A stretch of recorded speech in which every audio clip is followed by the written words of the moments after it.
Cappuccino អាគិស្នីនិងសំឡេងសាំងទេសដ៏ស្រទន់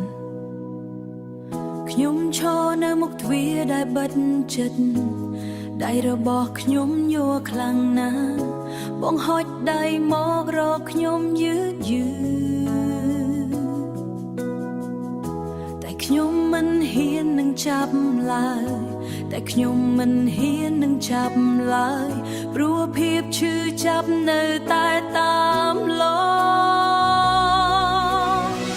កុំឲ្យខ្ញុំឈឺម្ដងទៀតណាបេះដូងនេះធ្លាប់ខ្ទេចខ្ទីអស់ហើយតើបងជាការពិតឬគ្រាន់តែជារូបភាពខ្ញុំខ្លាចនឹងស្រឡាញ់បងណាស់ខ្លាចនឹងស្រឡាញ់កុំឲ្យខ្ញុំត្រូវយំម្នាក់ឯងមានធ្លាក់ក្នុងចិត្តខ្ញុំមិនឈប់ស្នាមរបួសចាំងមិនទាន់ជាសាបងប្រាប់ថាបងមិនដូចគេឡើយតែខ្ញុំនៅតែមិនទាន់ជាតែខ្ញុំនៅតែមិនទាន់ជឿជាក់ព្រោះពាក្យសន្យាធ្លាប់ធ្វើឲ្យខ្ញុំស្លាប់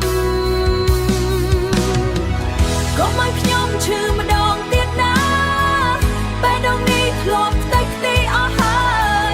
តើបងជាការពិតឬគ្រាន់តែជារូបភាពខ្ញុំខ្លាចនឹងស្រឡាញ់បងណាស់ខ្លាចនឹងស្រឡាញ់កុំឲ្យខ្ញុំត្រូវយំម្នាក់ឯង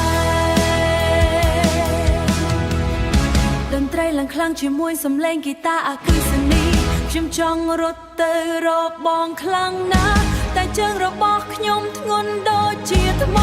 ជួយរំលាយរំភើបដែលកក់ក្នុងចិត្តជួយឲ្យខ្ញុំហ៊ានដើរចេញពីភាពងងឹតណា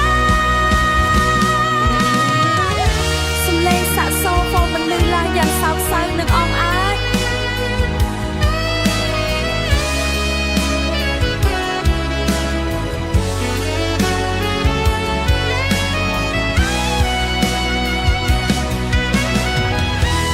ខ្ញុំឈឺម្ដងទៀតណា